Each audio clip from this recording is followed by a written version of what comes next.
Mayong adlaw mga kabukid. Diri sa bukid mga kabukid. Basta makita kag mga kahoy-kahoy, mga bukong, posible nga lagi ulahipan dyan mga kabukid.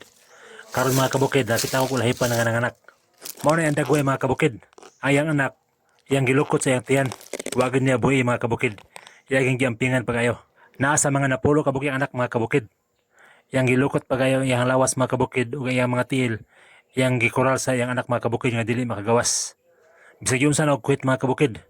Wagid niya buhi ang mga anak mga kabukid. Gani ang kuhit nako iya pang paakon pero wagid sa milayas. Ang iyang iko mga kabukid, wagid ni biya og hawi diya sa gamot nga iyang gihawiran.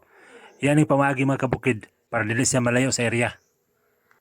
Bisan yun sa kuhit mga kabukid, bisan na siya sa danger sa kalisod.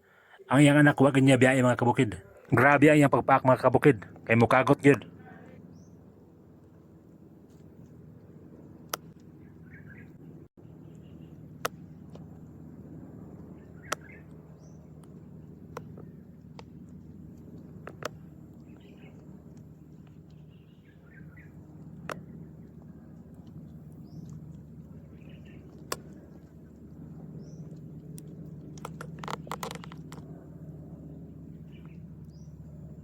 Gitabunan ra po na ako nagbalik mga kabukid.